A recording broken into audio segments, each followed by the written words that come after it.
Hello everybody, it's Saturday, day 9 of shelter. I hope you guys have had a great relaxing day with family. We've had a fun one. We've spent some good family time around some emotional intelligence, and it's been so heartwarming to actually start engaging with the subjects that you and I have been talking about for the last couple of days with my own family, and really some interesting stuff that comes from that. So I would encourage you to even take these videos and just raise it around a dinner table and start to communicate and see what others are thinking and feeling. It's a lovely way to start connecting in a beautiful, real way.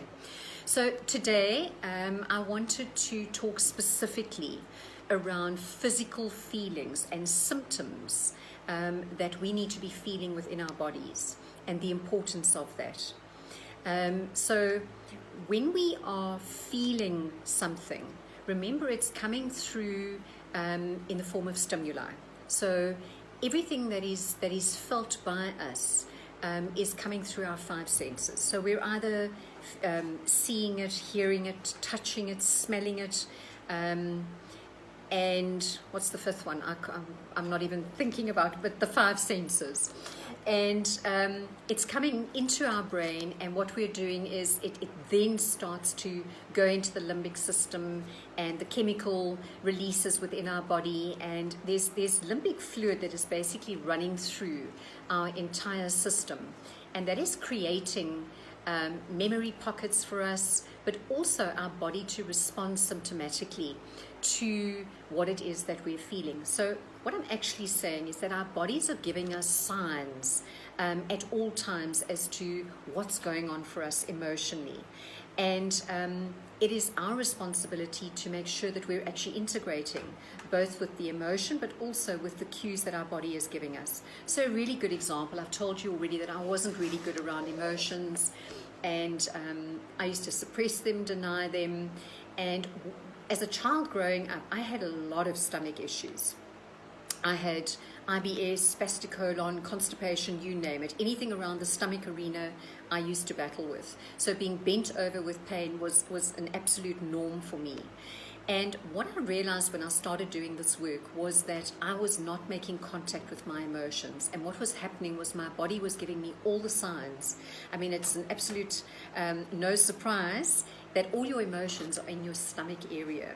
So ladies, if you are battling in this area like I did, take heed.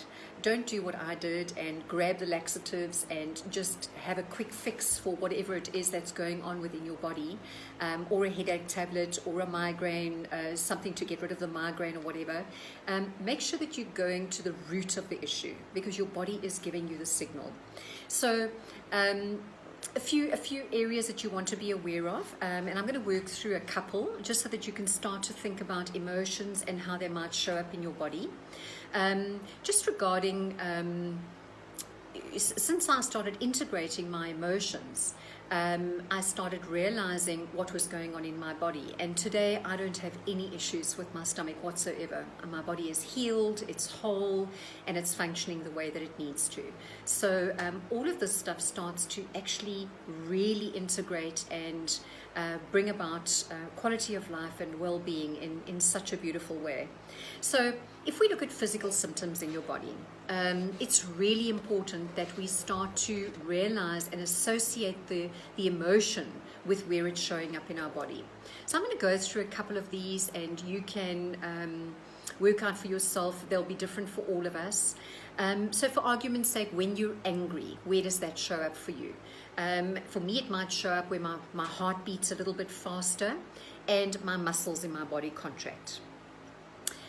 For some that experience depression, they want to sleep continuously, which is a sign immediately that your body is battling with something and trying to give you a sign about what's going on. There's a heavy, dark feeling in your heart. Happiness, I haven't marked this one, but happiness for me would immediately make me feel light and energetic, on top of the world. Fear would immediately make me, in certain situations, get hand sweats, cold and shaky feelings, worry. Worry could show up with feeling unwell in your stomach,